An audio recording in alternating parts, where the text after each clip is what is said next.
கூலி first review. Rajinikanth, Lokesh Kanagaraj கூலி படத்தின் பர்ஸ்ட் ரிவ்யூ வெளியானது. வணக்கம் நண்பர்களே, வாழ்க்கையின் தத்துவங்கள் யூடியூப் சேனலுக்கு உங்களை அன்புடன் வரவேற்கிறோம். இன்று நாம் பேசப்போகும் விஷயம் ஒரு திரைப்படத்தைப் பற்றியது. ஆனால் இது வெறும் திரைப்படம் அல்ல, அது பலரின் எதிர்பார்ப்புகளையும் கனவுகளையும் சுமந்து கொண்டு வரும் ஒரு படைப்பு.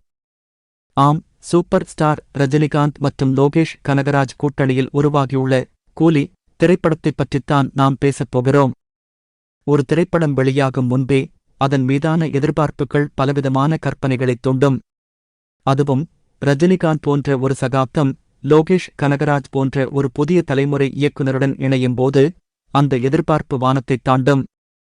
கூலி படத்தின் பர்ஸ்ட் ரிவ்யூ வெளியாகிவிட்டதாக சமூக வலைத்தளங்களில் பரவலாக பேசப்படுகிறது. இந்த ரிவ்யூவில் கூறப்பட்டுள்ள விஷயங்கள் என்ன? அது உண்மையாக இருக்குமா?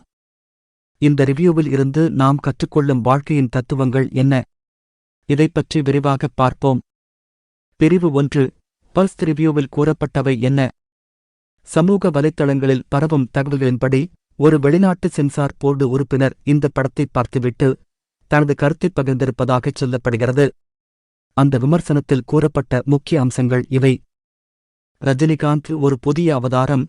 இந்த படத்தில் ரஜினிகாந்த் இதுவரை நாம் பார்த்திராத ஒரு புதிய பரிமாணத்தில் நடித்திருப்பதாகவும், அவரது உடல் மொழியும் வசன உச்சரிப்பும் ரசிகர்களுக்கு ஒரு புதிய அனுபவத்தைத் தரும் என்றும் கூறப்படுகிறது.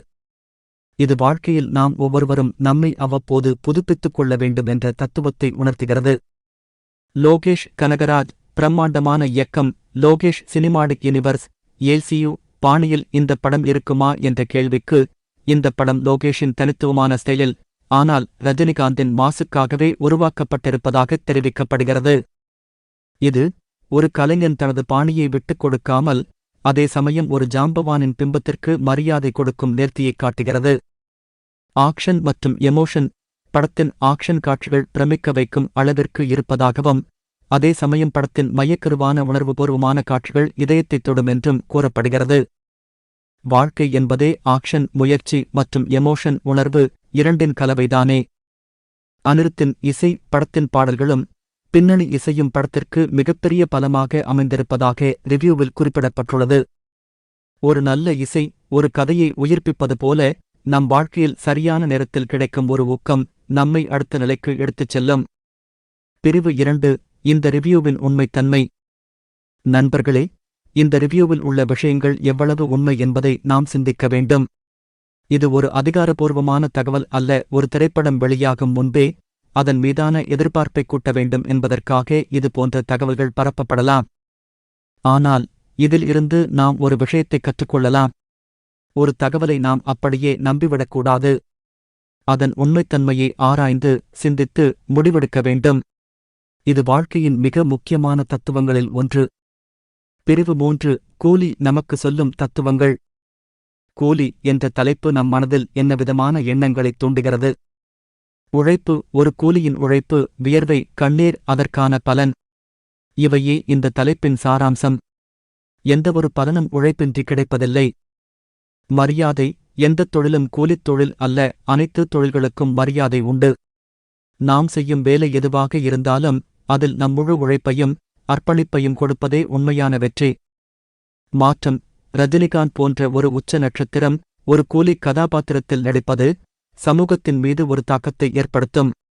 இது எந்தவொரு நிலையிலும் மாற்றம் என்பது சாத்தியம் என்பதைக் காட்டுகிறது. நண்பர்களே, கூலி படத்தின் முதல் விமர்சனம் உண்மையோ பொய்யோ? அது நம்மிடையே ஒரு விவாதத்தைத் தொடங்கி வைத்திருக்கிறது. எதிர்பார்ப்புகள் நிறைந்த ஒரு பயணத்தில் எப்படி நிதானமாக இருக்க வேண்டும்? ஒரு தகவலை எப்படி ஆராய்ந்து புரிந்து கொள்ள வேண்டும்? உழைப்பு மற்றும் மரியாதை போன்ற அடிப்படை தத்துவங்களை நாம் எப்படி நம் வாழ்வில் கடைப்பிடிக்க வேண்டும்? இந்த கேள்விகளுக்கான விடைகள்தான் வாழ்க்கையின் தத்துவங்கள். கூலி திரைப்படம் நிச்சயம் பல நல்ல கருத்துக்களையும் தத்துவங்களையும் நமக்கு கற்றுத்தரும் என்று நம்புவோம். படம் வெளிவரும் வரை பொறுத்திருப்போம். அதுவரை நல்லதை சிந்திப்போம், நல்லதையே செய்வோம். மீண்டும் ஒரு புதிய தத்துவத்துடன் உங்களை சந்திக்கிறேன். நன்றி, வணக்கம்.